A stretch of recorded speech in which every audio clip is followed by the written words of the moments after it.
Ibibigay na ni Pangulong Ferdinand Marcos Jr. sa Independent Commission for Infrastructure o ICI ang pagdedesisyon kung nais pa nitong magpatuloy sa kanilang trabaho. Ayon kay Palace Press Officer Undersecretary Claire Castro, ito ang posisyon ni Pangulong Ferdinand Marcos Jr. ukol sa patuloy na pagkwestiyon sa kapalaran ngayon ng ICI matapos magbitiw sa pwesto ang dalawa nitong commissioners na sina dating Public Works and Highway Secretary Rogelio Singson at Rosana Fajardo.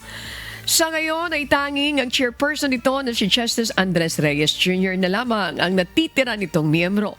Ayon kay Undersecretary Castro, iginagalang ni Pangulong Marcos ang ICI bilang independent body at anuman anya ang nais na hilinging tulong ng ICI ay ipagkakaloob ng punong ehekutibo.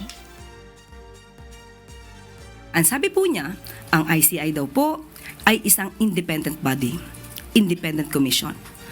Kung ano po ang magiging desisyon ng ICI, yun po ang maaari maging tugon ng Pangulo. Kung kinakailangan nila ng tulong sa executive, ibibigay po. Pero kung ano po ang magiging destiny ng ICI, kung ano ang magiging susunod na magalaw nila, yan po ay pinauubaya ng Pangulo sa ICI bilang independent commission.